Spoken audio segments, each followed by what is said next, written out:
viewers.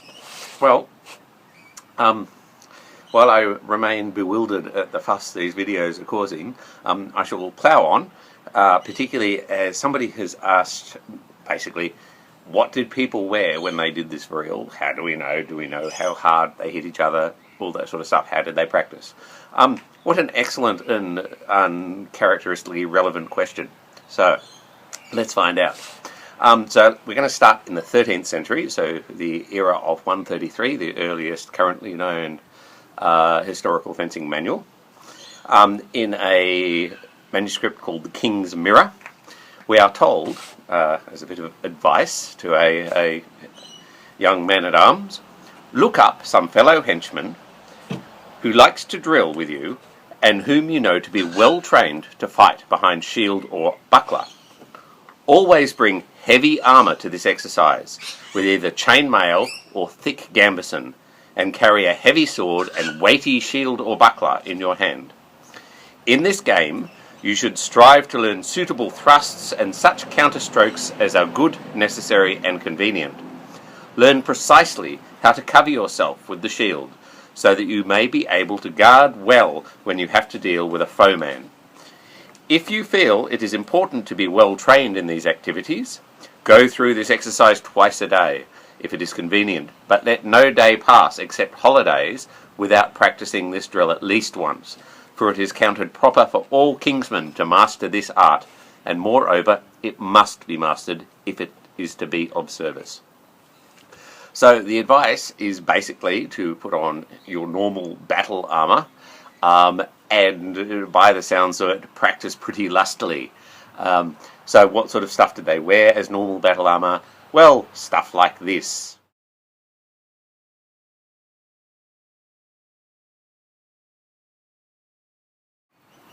Usually sort of, head-to-toe mail, including mail mittens,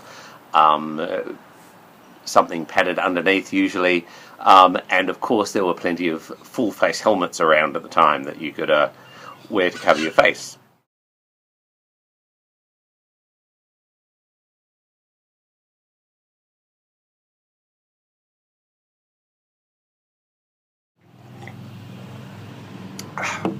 So, we'll skip the era of full harness, as that's kind of a different game, and head 300 years into the 16th century, the era in which George Silver is telling us to bring him out of his fence tricks with good downright blows, and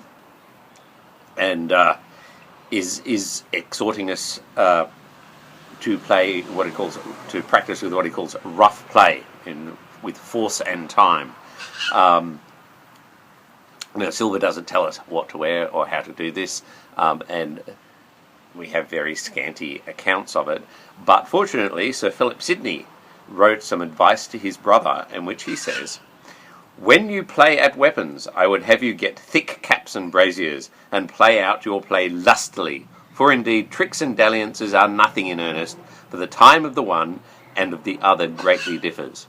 So he's saying exactly the same thing as Silver does. He says, if you want to understand the force and time of real combat, you've got to do it lustily, and telling us to wear thick protection in order to do so.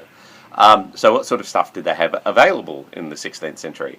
Well, for a start, here is a blunt practice broadsword from about 1600.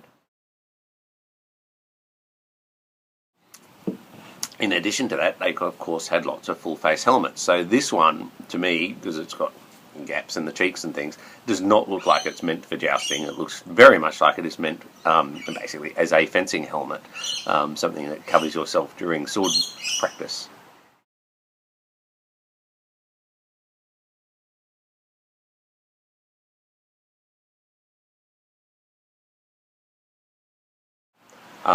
And if you go looking, there are plenty of these things around. So this one is just a picture from a book. I have several others on file, but one example will do for now. So practice swords and fencing masks, essentially. In addition, they had access to all sorts of bits of body armour. Here is a selection of stuff from the 16th and 17th century. I shall linger a little bit upon the long buff coat, just because I think it's a rather attractive piece.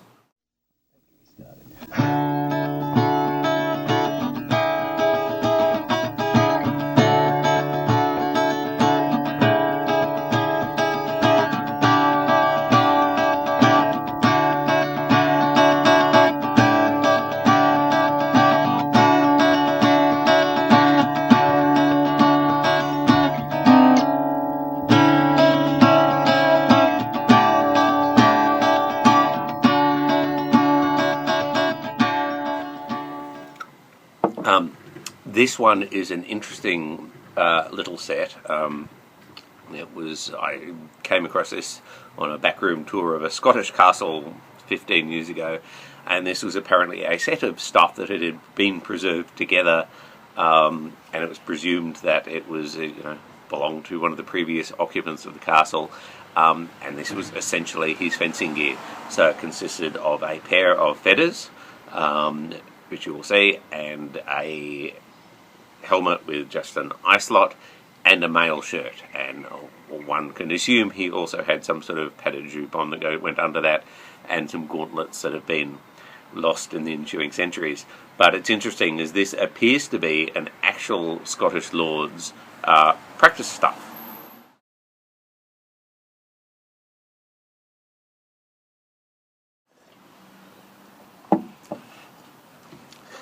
Now, the one I made is a Highland cartoon, which you see depicted on West Highland grave slabs and pictures of gallows glasses from the 16th century, such as these.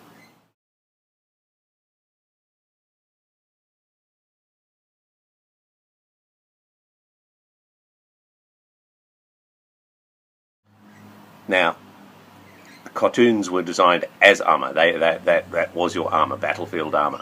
So the tubes were rather big and they were packed rather tightly. And in addition, they're described as being tarred. In other words, they were covered in a coat of tar afterwards to toughen them up even further. So that was your armour.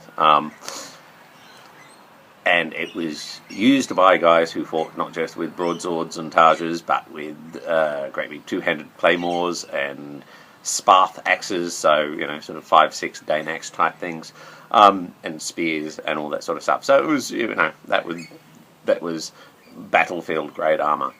But similarly, we have a few little bits and pieces of soft armour preserved using the same construction method.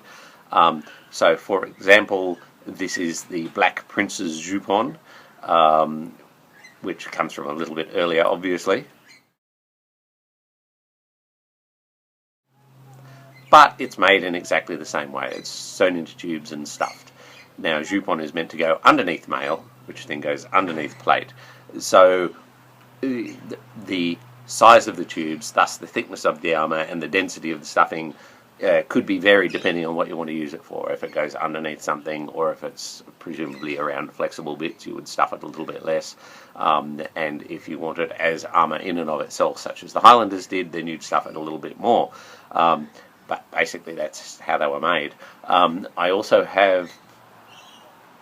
I can't find the picture. It's somewhere. I will post it if I find it in my stuff.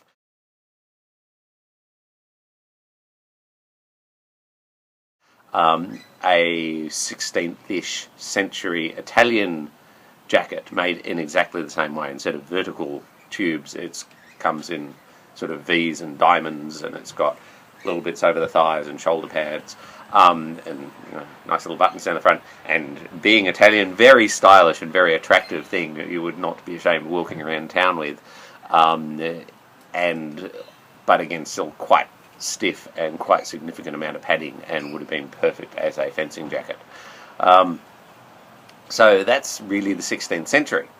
But of course, all sorts of armour was pretty common in the 16th century. What did people wear in the era when armour was not so common? What about the 19th century? Well, first thing to realise about the 19th century is, although Western armies didn't wear body armour anymore, plenty of other people did. And so, sort of, for example, the British were extremely concerned with this, because most of the people they were fighting out on the fringes of the empire were still dressing in padded armour and mail and wearing steel helmets and carrying shields, and fighting pretty well, in the same sort of stuff as Dark Age people or 16th century people. And so they were well aware of armour and, concerned enough about fighting people in it. Allinson Wynne tells us as much. How hard did they fight? Well, by the 19th century, of course, we're fortunate to have lots of first-hand accounts of even just like sporting contests between British soldiers and officers, particularly with what they just called a broadsword, which is the standard British military sword of the time. And I have an article on the history of swordsmanship in Australia, which will be up on our website in the very near future. I will harass our web guy to do it.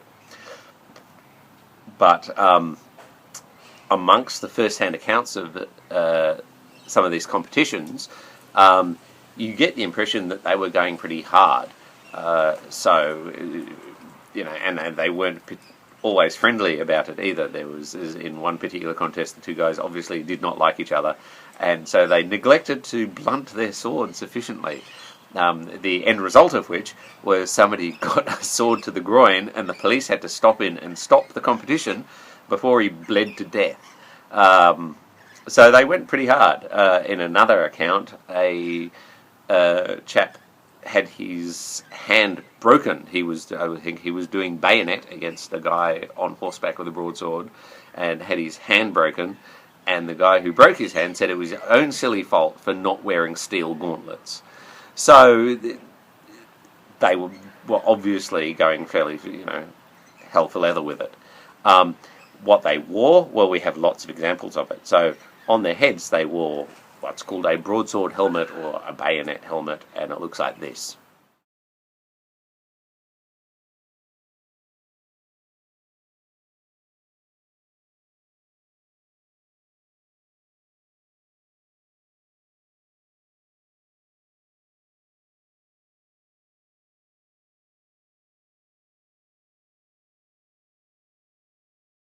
So I have a friend who actually owns one of these, and they are remarkably heavy grade. They look superficially like a fencing mask, but in fact, apart from the grill, they've got steel bar. They're basically a cage of steel bars around your head with a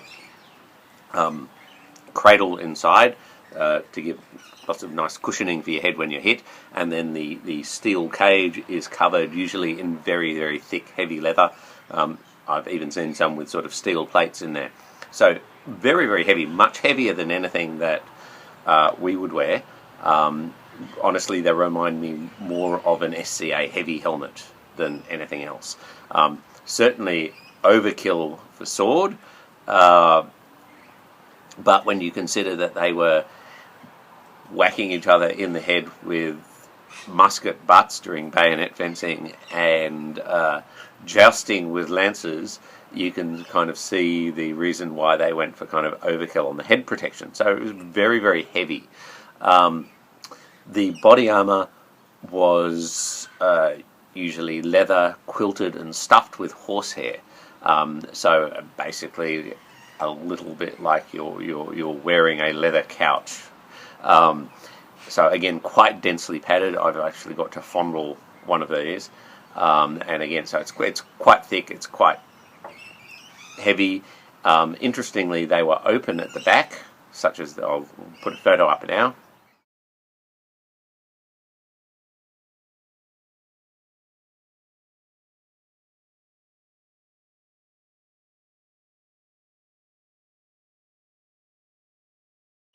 And that would have helped immensely with coolness. So that's quite an interesting idea, even it does look a bit odd. These things are stiff enough that they again jousted with lances at each other wearing this stuff. So again, reasonably heavy kit and reasonably heavy fighting with it. Now the caveat to all this is, of course, that in all these examples we're talking about serious military men practicing for life and death combat and taking it to with the seriousness that that implies. And that, of course, is not always the case. There are always gentlemen fencers who learn swordplay for a bit of fashion and a bit of exercise and a little bit of self-defence. And, of course, there are people who practice swordplay for other reasons, such as public entertainment. And so we also know that there were people around who practiced more gently and wore a whole lot less. So if you worked into Hutton's school in 1900, or Angelo's cell in 1800, or Sir William Hope's school in 1700, or Saviolo's in 1600, you would have seen what, I guess, Silver would deride as gentle play, where people wearing a lot less and hitting a lot less hard.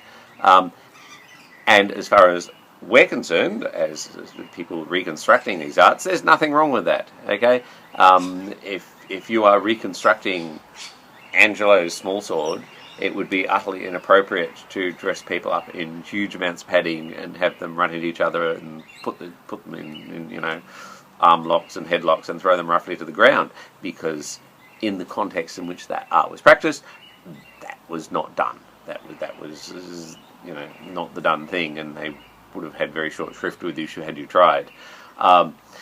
So putting limitations on what you wear, putting limitations on what techniques you can use, putting limitations on the power that you can use is all perfectly historical. Absolutely nothing wrong with that. As long as you are clear and honest about what it is that you are reconstructing, that's fine. But nonetheless, an interesting question.